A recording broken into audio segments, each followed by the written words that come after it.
Ah, brilliant. I love these team lives. And thank you everyone for joining in and watching us, just having a chat and catching up. We haven't got the whole team with us today. It's just the three of us. I have got Monjotti.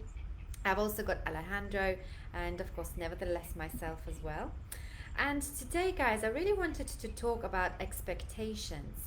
And normally, when we go, for job interviews, um, our employees communicate expectations of the job quite clearly.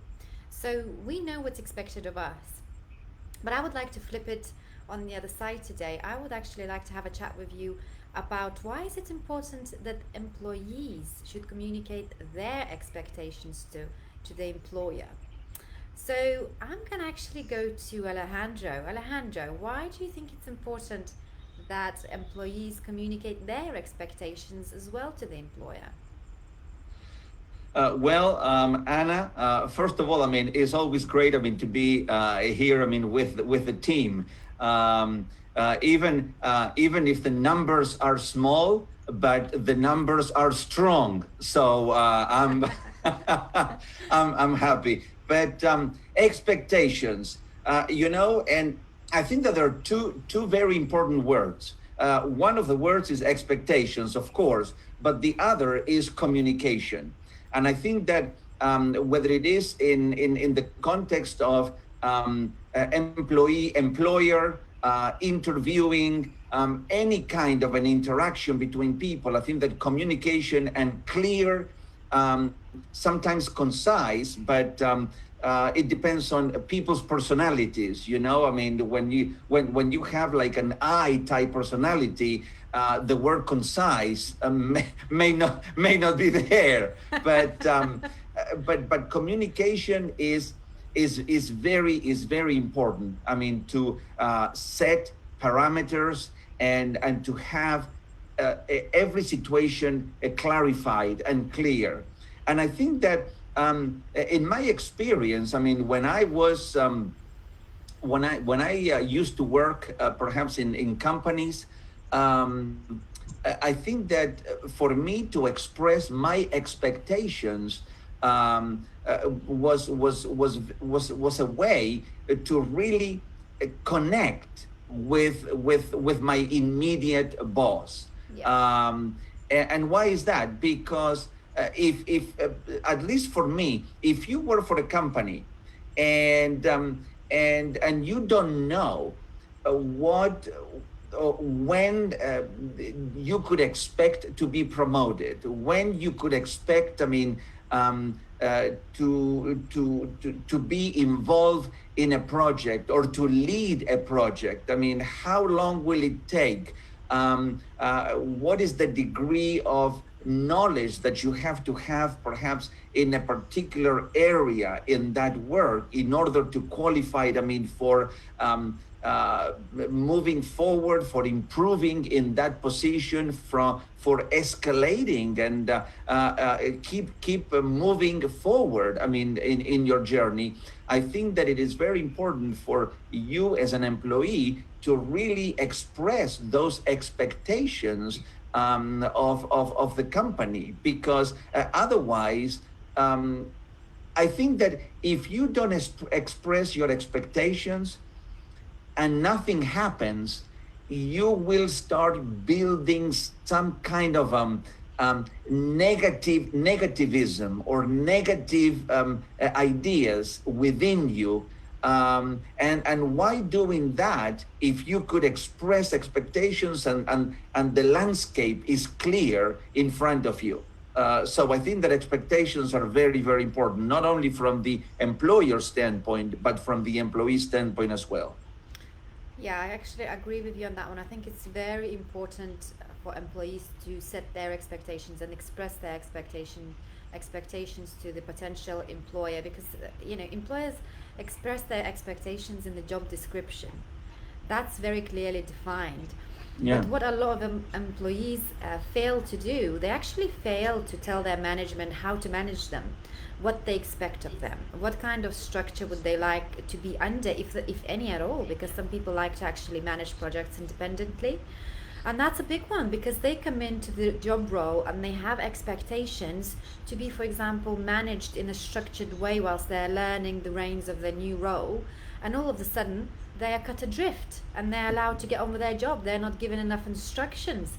And then what happens, they start to build that resentment and dissatisfaction in their role, which could have been avoided if somebody had given the time for them to actually tell their employee how they would like to be managed, what they expect of their employee, not just the other way around. And actually this causes a lot of disengagement issues in the workplace where emotions come into play and unhappiness at work becomes a real thing. And this could have been so easily avoided if perhaps there was a system in place where as a rule you ask your employees, your potential employees, what do they expect from the job role? How do they want to learn about their new position? How do they like to be motivated, and those kind of things. And it's just not a standard yet. Yes, as a matter of fact, I mean, I can quickly, I mean, relate a story that happened to me. I mean, with expectations. I mean, when I took a position here, when I moved to Georgia here, Beaufort in the United States, and I started working, I mean, for this company. I failed to express my expectations on how do I like to work, what is my working style, and how do I like to be managed. I had my immediate boss was actually the VP of operations of the company. Mm-hmm. And this man, oh my goodness, he was a professional micromanager. But I mean, a professional micromanager for any personality styles. Oh my goodness. And so I tell you, it was I was doing work and he was just hopping like a helicopter, I mean, on top of me, just looking what I was doing, and I felt, I tell you, I never felt in a position, in a job, so uncomfortable as I was in there. And it was, and I think that afterwards, I began to do, I mean, some studying, and when I left, I mean, the engineering world, and I started with in the personal growth, leadership industry and coaching industry, then I began to see more clearly the importance of setting expectations, because I mean, God forbid, I mean, if you have someone, I mean, who is on top of you, micromanaging you, and you are not that styled, I mean, and you begin to clash, you would spend the most miserable 8 hours or 9 hours or 10 hours a day, every day, under that and under those conditions, and it's absolutely, you just want to get out as quickly as you possibly can, believe me. So funny enough you should say that. For my style, if I was in the new job role, I would have liked to be micromanaged in the beginning. But let's not forget, we've got Monjoti here. Monjoti, sorry, we've left you hanging there for the last 9 minutes. No problem at all, because I was having a good time being an audience and absorbing and just relaxing. Always fun to listen to Alejandro. I was actually looking at your style, and you and I as well. Yeah. I think the reason we need to set the expectations clear. So first of all, work is comprised of a big chunk of our life. And we are talking 70-80% of our life is work, right? I mean, if we talk about a typical case, so we are working Monday to Friday or Monday to Saturday, and then most of the time, which is most of our life, we are spending in the job. So work is not work. Work is also life. So we have to prioritize, our life at work, which means we need to prioritize a good quality of life at the workspace. So for us to have a good life, I mean, to have a fulfilling life as an employee and also as an employer, I think we have to meet our values. So one way to meet, one way to be fulfilled and satisfied is when you're constantly meeting your values. So for you to meet your values, you need to know what the other party is expecting, and what they should know about you. So you must communicate your values very clearly. And when we talk about our expectations, it's not just these are the things I want, this is how I like to work, and that's all. It's a back and forth communication where you reach a mutual agreement, right? Because me as an employee might have some expectations which might not fit into the norms of the company. For example, I like to work in the night shift. I'm most productive at night, but the thing is, at this point of time, we don't have that scope for you to work at night. Right. So now I'm giving an example, although that might be true with me to some extent. So you can be Monjoti. You can be working in a warehouse. Stacking boxes. Maybe on the night shift. So people come to the store in the morning, and everything is very well placed. But I don't think that you're referring to that kind of a job. No, not not that kind of a job. Yes, there are certain situations where you can. Meet your expectations, but there are company norms as well. So you have to reach a mutual agreement between your expectations and company structure, right? It's not enough to say, this is what I want, give me. There are certain company rules. We'll try our best to adhere to your expectations, but it has to be within the context of the company structure. So that's a back and forth communication, and it has to happen in the beginning, so that the employer knows where to place you, where to fit you based on the situation, because this is how you work, this is your working style, these are your values. Most likely, if I put you in this situation, you're going to function the best, and I'm going to put another guy behind you so that in case you're not able to function well, that guy is going to cover up. So you can make all those anticipations and strategies and plans in advance only if you know what are your expectations, because it's not about blaming somebody for something that they are not good at. We want to, as an employer, we want to maximize the strengths. We don't want to say that you have these weaknesses, so we want to strategically place the strengths that they're good at, and maximize that, versus telling them that you're weak at this and that and that. So we don't want to do that. So we want to maximize the strength, and we want to eliminate or manage the weaknesses if at all that scenario arises. So that will only happen if there is a clear expectation discussion in the beginning, and it's an ongoing process. It's not like you have something in the beginning and then it's over. It's an ongoing process. You have to check. The employee has to check. The manager has to check with the employee how everything is going, and if there's something else, if there's some mismatch, right? Because many of it you figure it out along the way when you're put in the system, right? Because this, when we are put in situations, it reveals parts of our personalities that we did not even know existed. So that's one way to get to know about somebody as well. So along the way, you're going to figure out certain things. So I think that's pretty much the whole, procedure. Now, I have a kind of a, as I was listening, to Monjoti, something came into my mind, and I said, listen, what do you think about when you go and apply for a particular job, and then perhaps you go to an interview. They set an interview for you to go, and you have read the job description in quotes, what the job description entails. So what is the connection then between the job description and the expectations that you have? Because sometimes they can match, sometimes they cannot match fully. Sometimes they are very far away, one from the other matching. So I think that is a great point at which to express your expectations based on what the company's description of the job that you're going to be doing tells you. What do you think about that?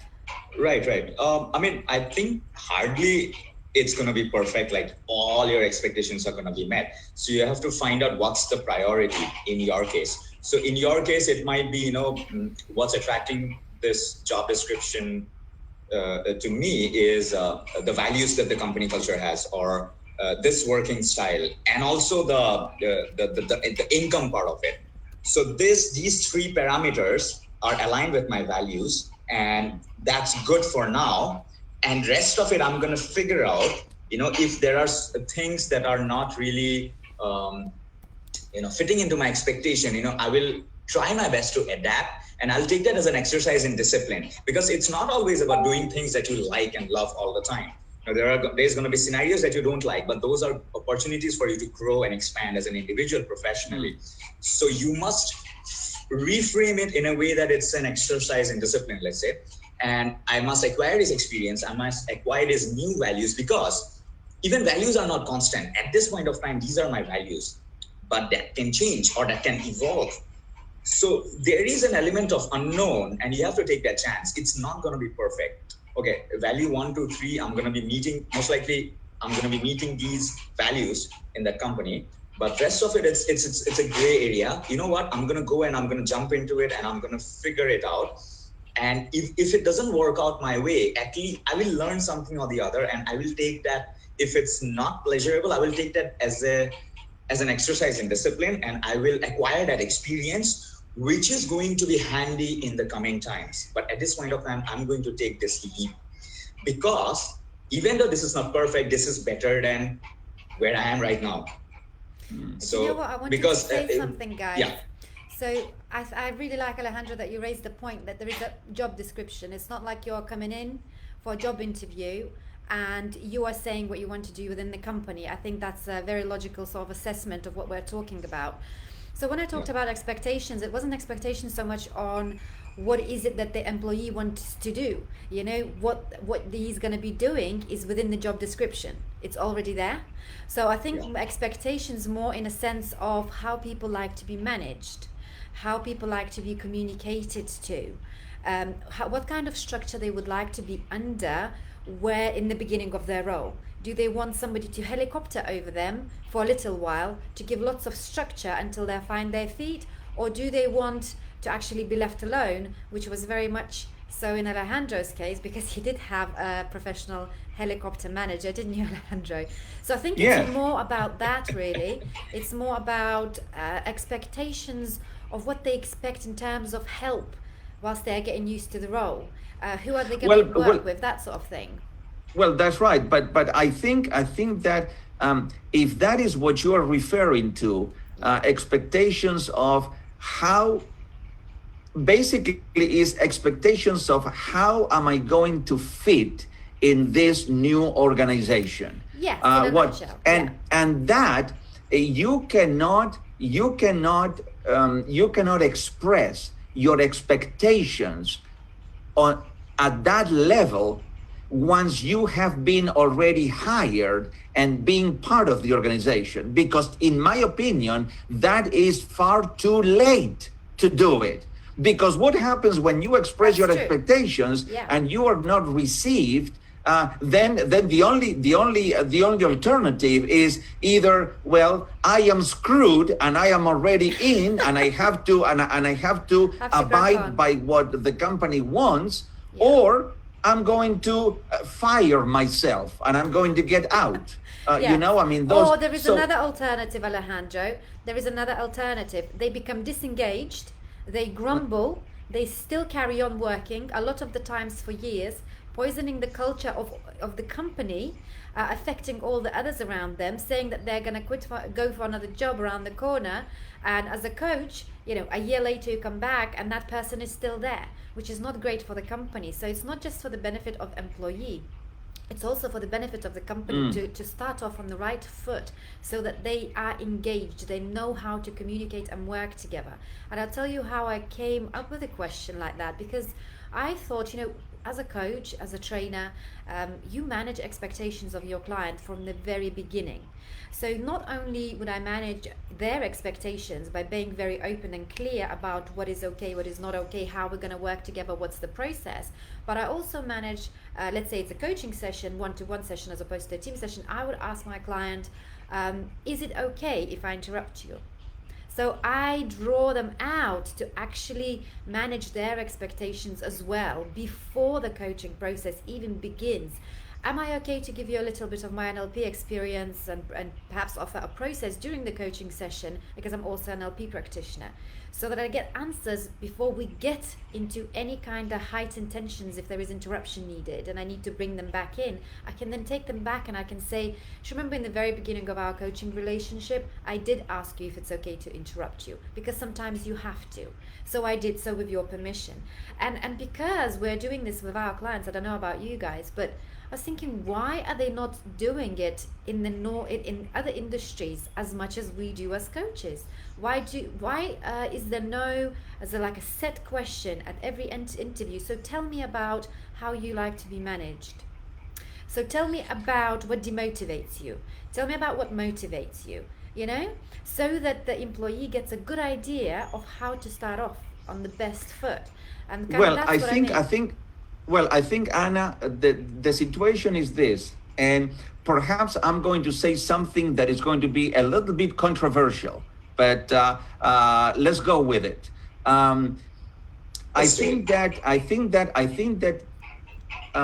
most managers, and this is the difference that we have between management and leadership.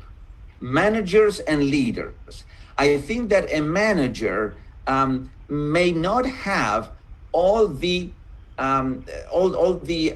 knowledge, perhaps, from a coaching standpoint. I mean, to really ask an employee the right questions. And when you don't ask the right questions, then guess what? You're not going to get any answers, or at least you're not going to get the right answers, to that.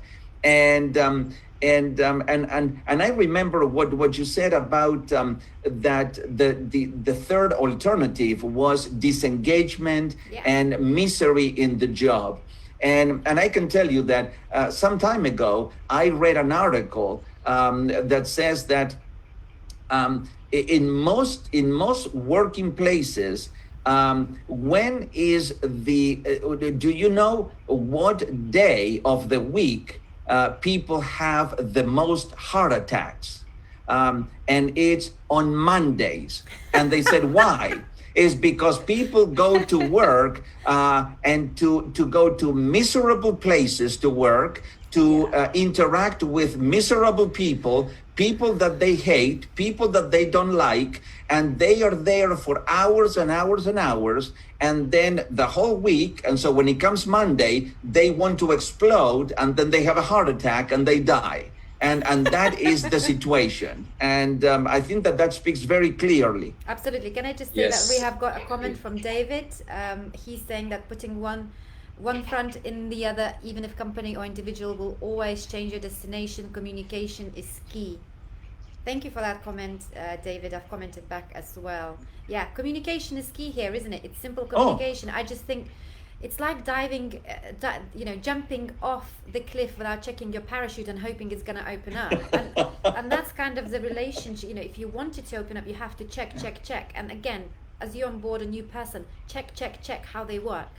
Again, profile them so that you know what works for them. And Manjoti, did you want to say something? I've interrupted you. Sorry. No problem at all. So I think this whole thing, the working style structure, the industry structure, it started off as, it's a very, very straightforward, linear model. Like there's a company structure, there's a boss at the top, there's a company vision, and there are employees, there are laborers, and laborers are nothing but resources. So that's how the industry format started, and that's how it kind of proceeded.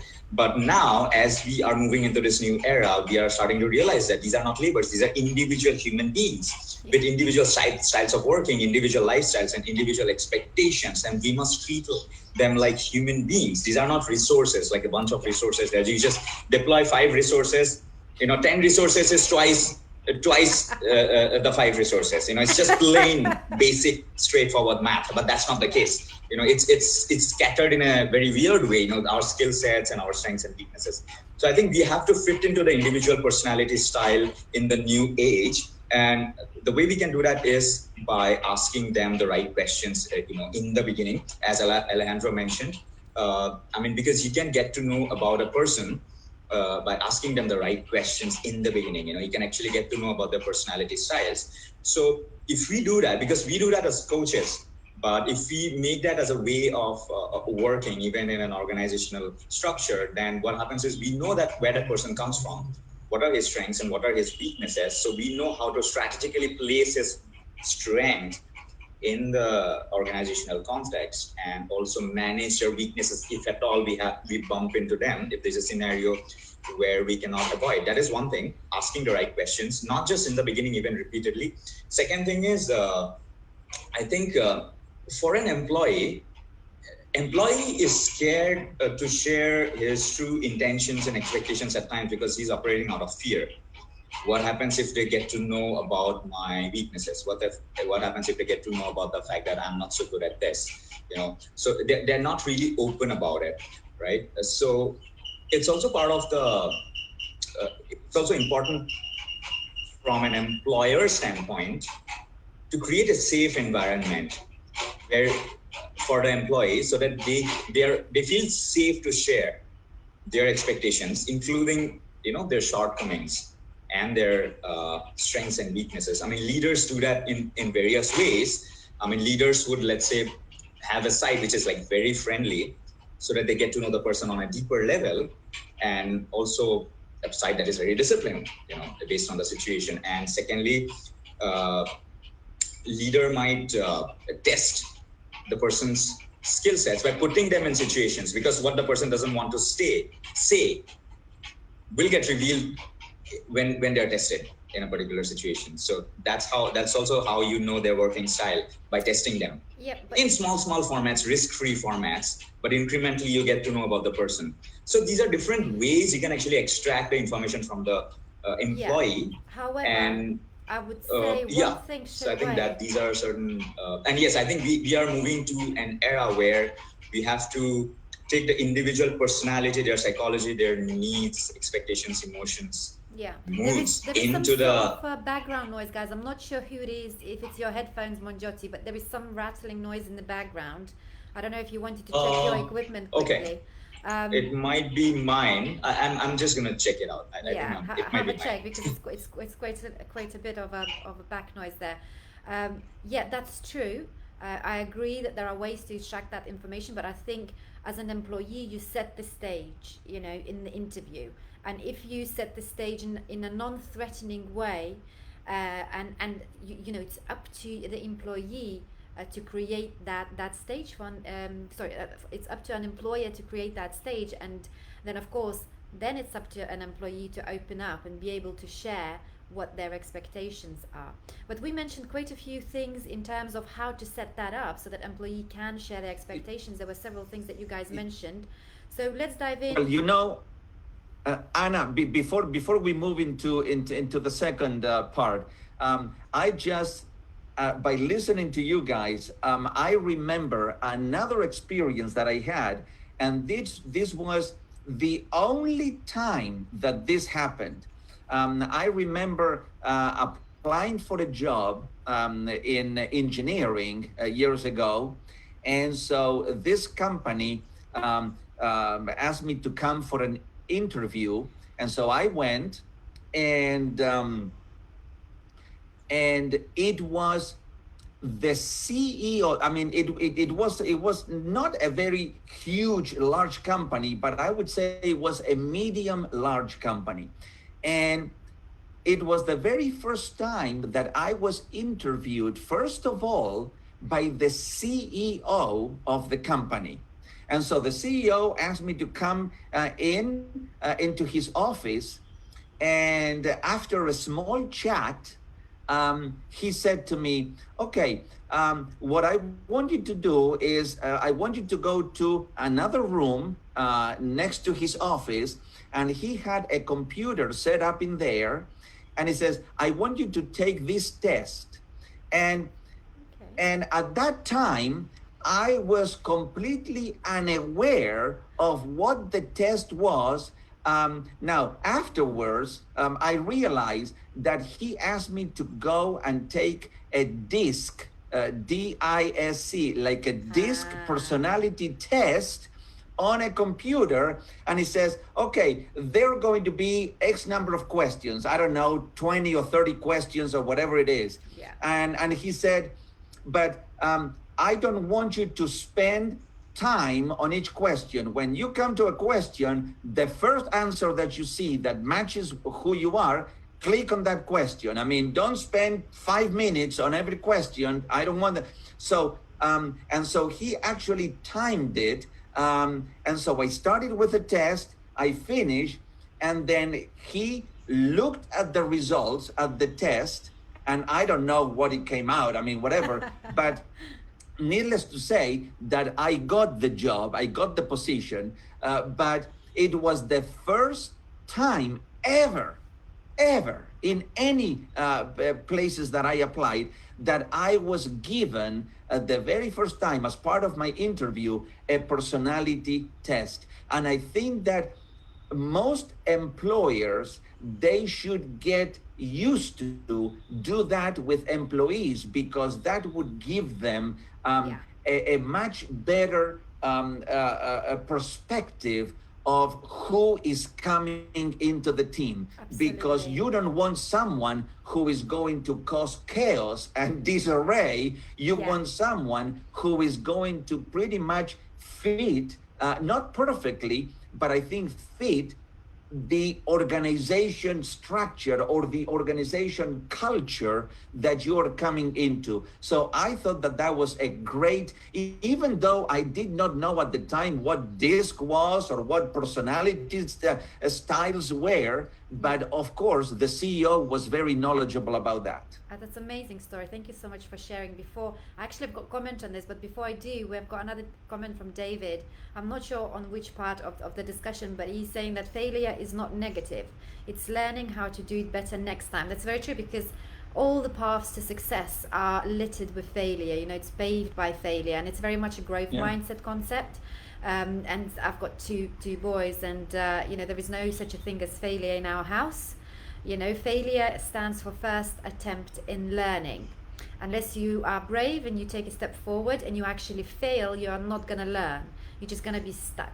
So yes, totally agree with you, David, on this one. And what an amazing story, Alejandro, because I think, you know, although it's scary when somebody asks you to take a test, because you immediately think, oh my God, I have to pass it, or I won't get a job. So maybe he should have pre-framed it a little bit differently, like you can't pass, you can't fail, you know, this is just to assess your personality. So maybe he could have done a better job there. But as a general rule, yes, totally agree. You know, people hire, first of all, people that they like, because you know, they're normally like they are themselves. And also people hire people because of the credentials and what's in CV. And what I will say about skills, you can always upskill the person. You can't change their personality very much, you know, and if you can, not for long, because it's too much stress. So if you place somebody who's more reserved into an open office, eventually that person will start to disengage. And those are the little things that you need to be aware about, that you won't find on CV, you know, and you won't find out unless you ask a person, hey, so what are your expectations? How do you like to work? You know, and I can guarantee you, if you're watching this and you've actually conducted interviews, you probably never asked that question. And I can also guarantee that some people left your company because you didn't, you know. Right. But anyway, what I would now like to move on to, we mentioned some strategies, how we can extract that information from potential employee by asking them the simple question, how do you like to be managed? How do you like to work? How do you get on with other people? Are you sociable, or do you want your own corner? Those sort of things. So that's one way. Do you have any other suggestions, any other tips on how employees could encourage, employers could encourage their employees to share those expectations with them? What are the other ways? I think I mentioned one thing is to create some sort of a safe environment where you're not afraid to expose your weaknesses and to make mistakes. I think I remember this person, Richard Branson, the entrepreneur, right? Oh, yes. So he has a culture where he actually encourages his employees to make mistakes. Because the truth of the matter of the fact is, if you are attempting something, you are going to fail, you are going to make mistakes. Yeah. And if you talk about the life of a coder, somebody who does programming, he fails so many times, on a typical day. If he's writing a piece of code, he's writing a module, he fails so many times.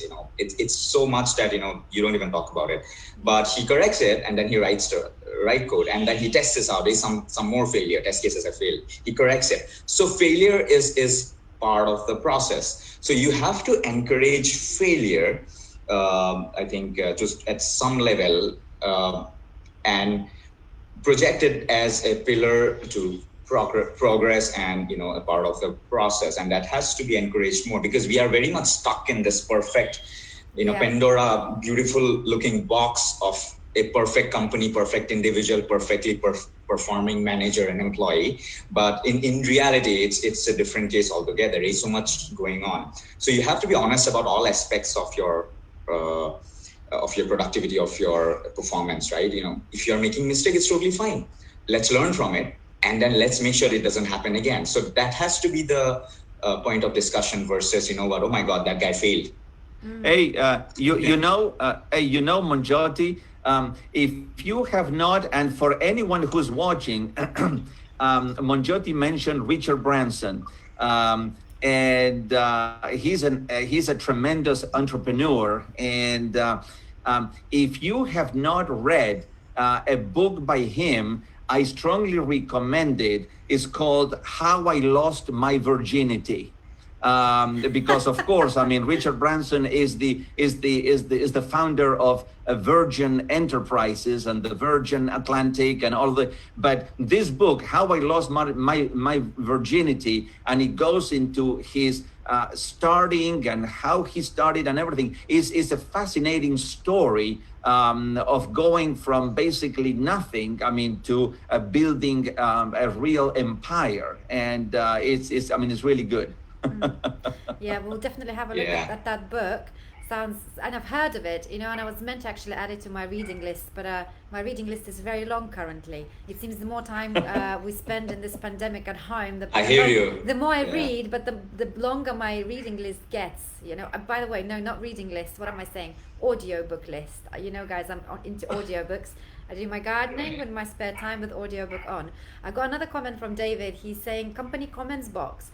Some people are better at putting ideas down on paper than they are speaking about them. Yes, that's very true, especially to a CEO or super manager.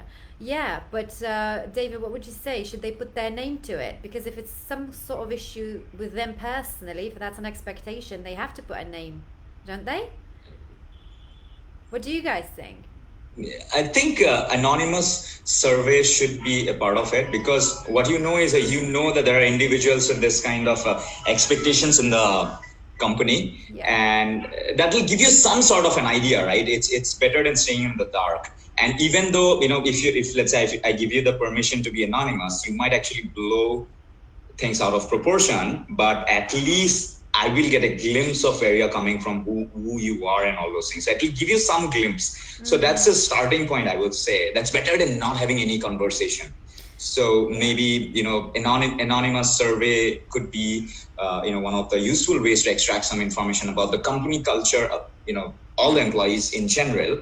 Another one would be some sort of a questionnaire or a test in the beginning, right? And other times could be, you extract the information about the employee by putting them in different scenarios, just to get to know how this person would perform in this edge case. There's a big project where this edge case will be quite prominent.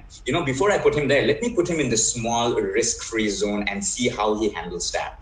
And if he comes out successfully, he's the perfect guy. He qualifies to be on that big project. So these are smart ways to, I think, get the information out. Because employee won't really share, Yes, and another way to do it is, and I have experienced that many times, is when you go into an interview, then you can have like a kind of a formal setting, but then the people who are part of the interview, then they can go to lunch together. And so it's a more informal way and you can still conduct an interview and you can still ask questions, but is in a more informal setting. And perhaps, I mean, you can also talk a little bit more about the family and about your values and about other things. And so people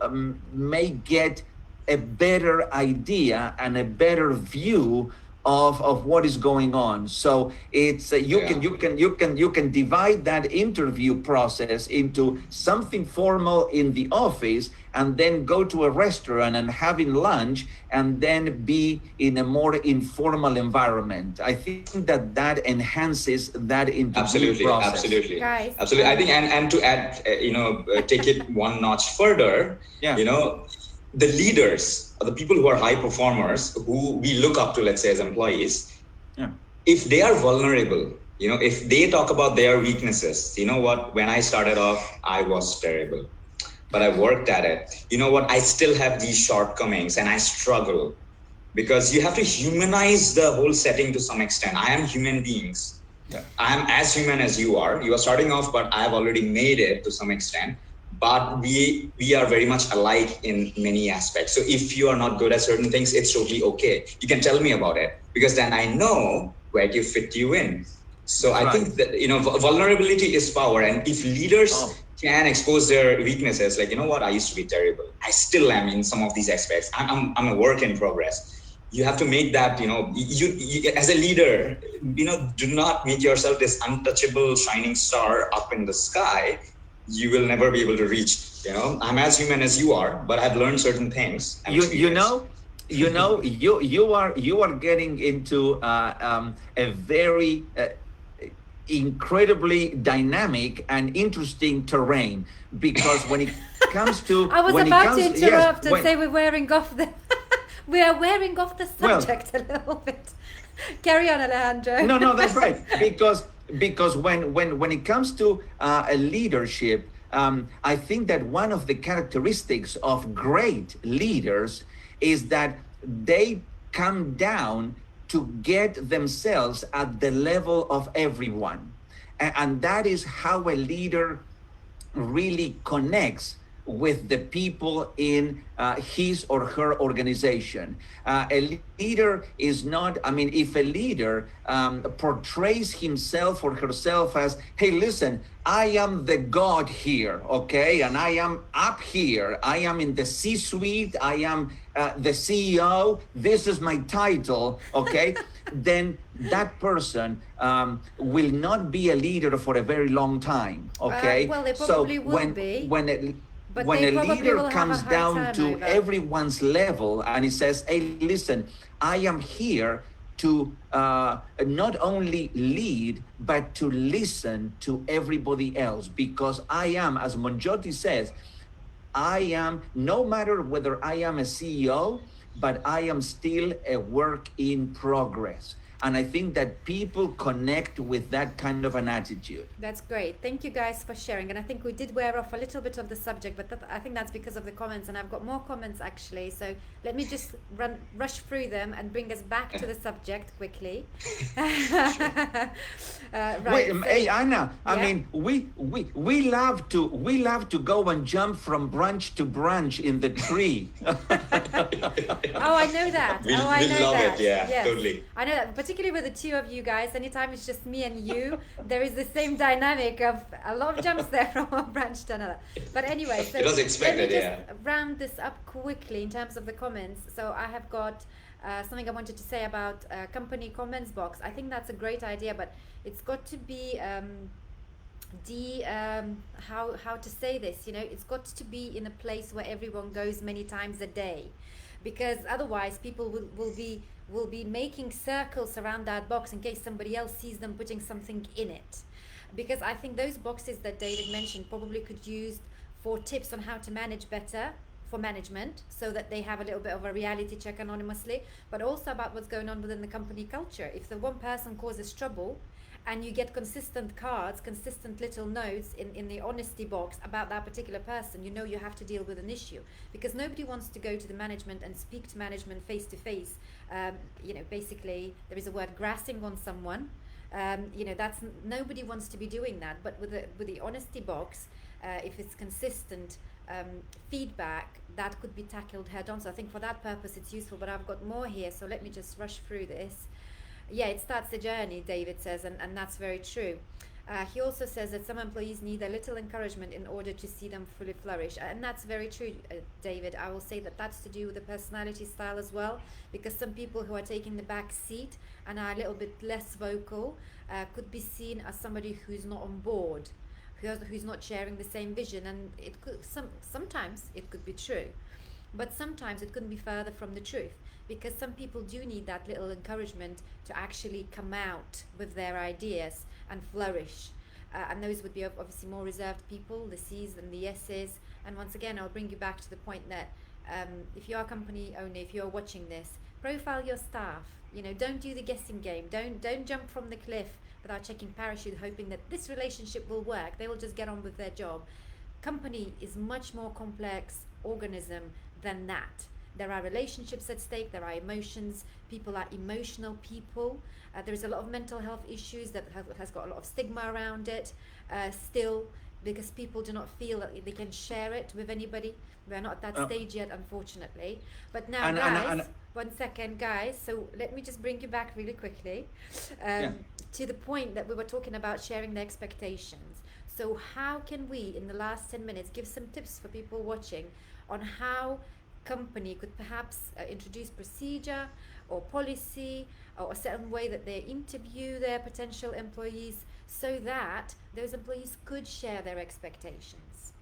Well, I think I tell you one thing. As I was listening to you, Anna, I mean, there was another study being conducted, and it says that most people leave.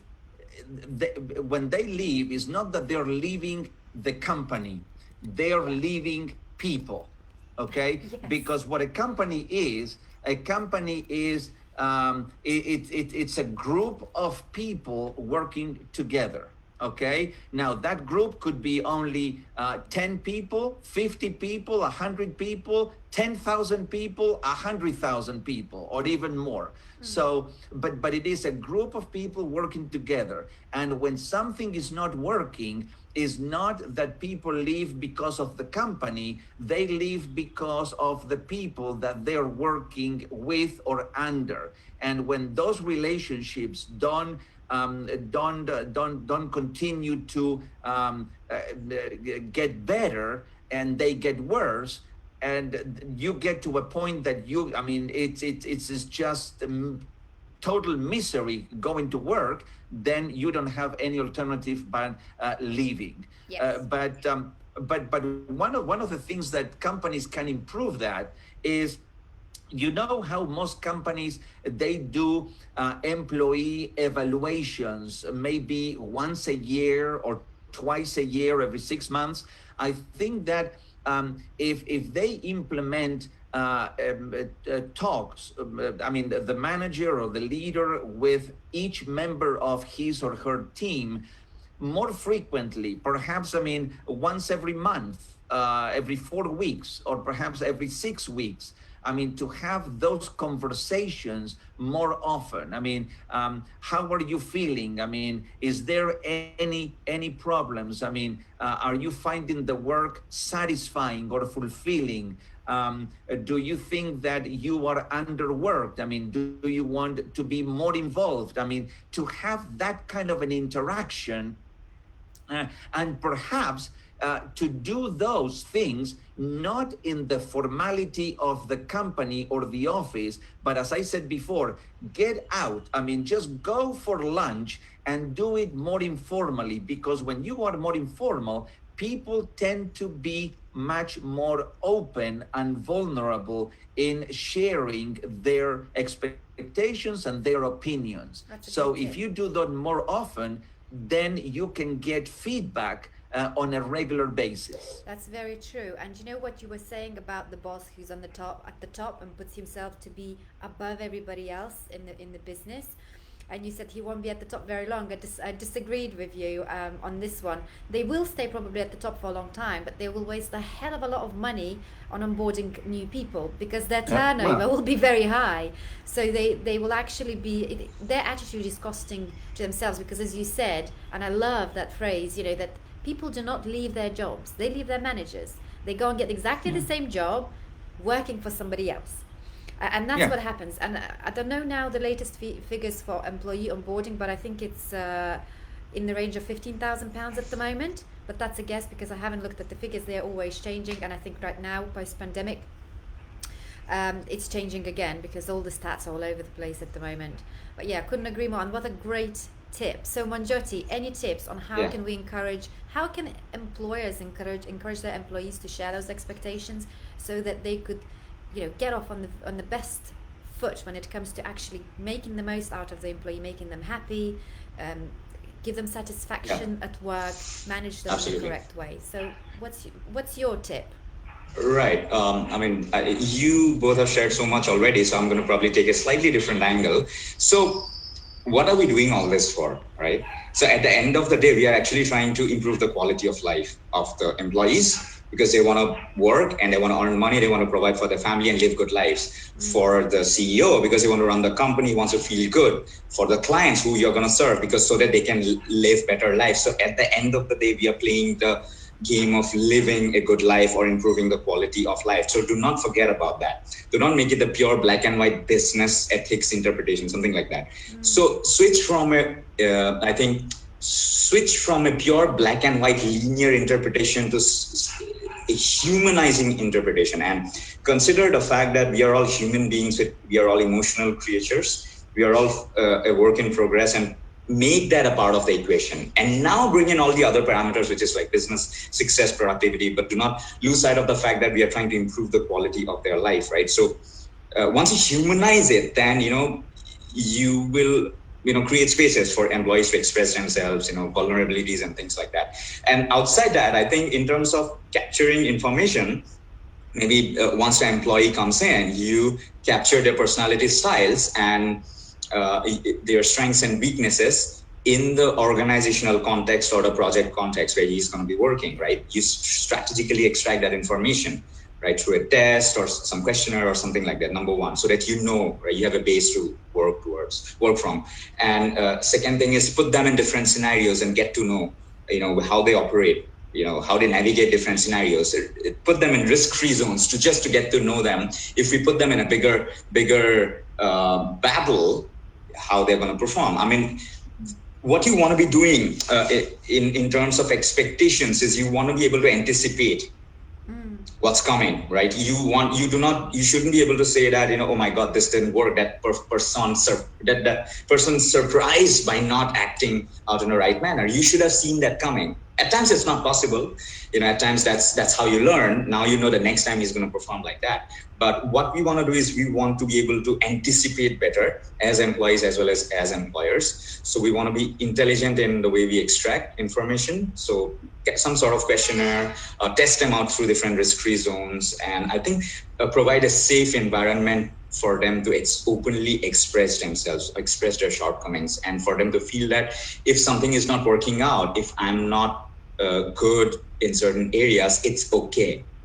That's not the end all be all. It means I need to work on that, and I have support so that I can work and navigate this scenario. It's complex, but we will figure it out together. I think that kind of a culture has to be there in the professional as well as in the personal context, right? So making the whole work scenario more holistic, you know, versus pure professional black and white business, you know, strategies. Now, Manjoti, as I'm listening to you, I think that brings another very interesting point, because you mentioned anticipation. Yeah. And as soon as I heard that, I said, yes, but you know what happens? Most managers in the workplace, they have not been trained to really anticipate things and to see beyond. And John Maxwell sometimes says this. And if you don't know, or if whoever is watching, I mean, don't know about John Maxwell. John Maxwell is a leadership expert. I mean, he's been over 50 years in leadership. And John Maxwell says, leaders see first and leaders see further than everyone else. But I think some managers in organizations, they have not been trained to anticipate things before they actually happened. So do you think that in order to be better and to really deal with expectations, do you think that managers ought to be trained, and we should be able to have trainings, better trainings for managers? But that could be a topic for another conversation. I was about to say that because absolutely. I think 2:00. personal growth is the fundamental prerequisite here. And I think prioritizing, as you said, knowing about the leadership qualities, and most importantly, I think the number one thing, emotional quotient. Because the thing is, there are everybody with good IQ in an organization, collectively they can navigate the storm. But the thing is, if the EQ is not in place, even if it's a small issue, you'll just freak out. I mean, you're not resourceful internally to be able to navigate. So the personal, growth and personal development is, I think, the fundamental cornerstone. And it starts with, when the company, when it's a one-man company, the first person who comes up with the vision of the company, because it starts with one person. One becomes 3 becomes 30 becomes 300. But it starts with that one person. And that one first person, he actually lays the foundation for what kind of a culture. So I think it'll just branch out from his personality and his expectation of the company. So I think the person who starts, it has to start right at the beginning. Get trained, hire experts. And get people, get them trained, get more people, get them trained, get the trainers trained, whatever. And I think that also the other important thing that piggybacks on that is the fact of what you already mentioned as well, and is the importance of IQ versus EQ.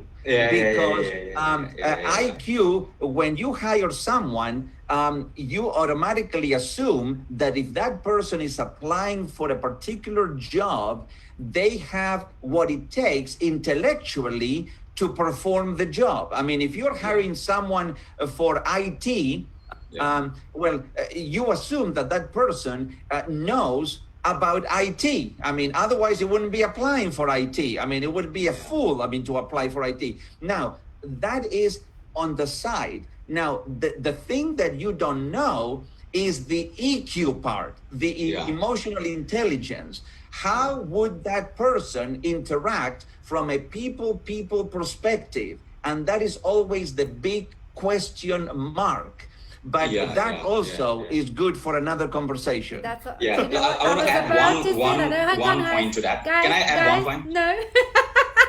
I tried to, guys, interrupt you about 5 times. One layer to kind of sum it up, right? So why EQ is important? Why EQ is important? Hang on. Everybody watching, this is what I have to deal with, because they too are high eyes. When they start talking, it's nigh on impossible to interrupt. Yeah. So I know. just But before, you know what? I'm going to restrict myself. I'm just going to add one point, right? Go Sum ahead, it up. So EQ, right? So let's say you are a great IQ person, great programmer, great leadership, great leader, great manager. You've got great skills to perform in the organization. But if you have low EQ, you know what? You will not be able to deploy your talent, because EQ will determine how effectively you can deploy the skill that you're good at. Let's say there is a challenge and you're frozen because you have low EQ. You're not in a position to deploy the high IQ, your programming skills, because you're frozen emotionally.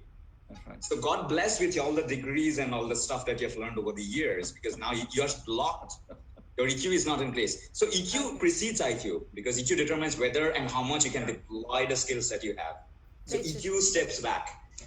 That'll be Totally. all to sum it up. I'm so sorry. Guys, literally, you know, I love people watching, and the interaction between the two high eyes is just incredible. I'm just thinking, how do I dive in to manage the time? At which point, when is one of you going to take a breath? Or have a sneeze or something like that, because it's never ending, bouncing backwards and forwards. I'll just take a sip of coffee. Quick, Anna, talk quickly. Anna, This you have is a your chance now. chance. Yes. Right, guys. So really quickly, I just wanted to say that I had some more comments that I would like to mention. So what David Sure. is saying, I believe he was, by the way, listening to us whilst he was in the gym. He Wow. will understand why in a second. So he's saying it's about feeling trusted. And he says, I believe that sometimes companies look for the most complex answers where it can be the most simple solution. Very true. Communicate to each and everyone in a business regardless of position. That is very true as well. And I think a lot of people do not do that. A lot of managers do not do that. And he's saying that I'm finishing my gym session. Goodbye, all. Good listening. So he has signed off now. And what I would like to say on point that Alejandro mentioned, which is all about anticipation. There is a book written by Jim Collins, and it's called Great by Choice, and that's all about anticipation. It's all about preparing for the worst, and how do normal businesses become 10x businesses, so outperform other businesses, become monopolies. What are the main traits that they have to display? What are the qualities that they have to overcome the same obstacles as their competitors have, but come out the other end and be better than anyone else. So if you wanted, you can have a look at that book. It's by Jim Collins. Hold on one second. Hold on one second, Anna. I bet he's gonna pick up. Look, Manjoti, he's gonna pick up a book by Jim Collins, Great by Choice, and he's gonna put it in front of the camera. So look. Guys, I don't have the book with me. That's it, you're gonna have to show. get it now. But what I would like to say, I think as always with the two of you wonderful eyes, the session was bouncy, engaging, entertaining, and super useful, I'm sure, for people watching. And next time I have to pick my moment better, you need to give me a cue when you breathe next time. You can raise your finger or something so that I know I can interrupt. I was literally going, but I'm just very much aware of people watching time, and obviously I know as well you have got the rest of the Sunday to get on with. It's a weekend after all, but our Meet the Teams are always anticipated, and we all have a good time just having a chat and a free discussion. As a matter of fact, I'm going to add one thing. I mean, for those of you who are watching right now live, or those who are going to pick up the recording later, if you enjoyed this this conversation, this discussion, then stay tuned, because we have one more, or even more than just one, I mean a few coming that are going to be equally as good or even better. So stay tuned, because the best is yet to come, my friends. Absolutely. Absolutely. And as always, lovely to see you guys. I mean, we have a very international team, and today I have Alejandro from Georgia in USA, and I've got Manjoti from New Delhi, and I myself joined you from Jersey. It was great to chat with you guys, and I'll be chatting with you again on a Wednesday. I think we've got L&D session, don't we? But to the rest of you guys, we will be seeing you next weekend, as always, Saturday and Sunday. So keep an eye on our feed so that you know when we're going live and you know what we're going to be talking about. Have a wonderful Sunday, everyone. Thank you, everyone, for tuning in. Great to chat with two of you as usual, and look forward to so many more. Absolutely. And thank you, everyone. Thank you, Anna. Thank you, Alejandro. Bye. Thank you all. Thank you.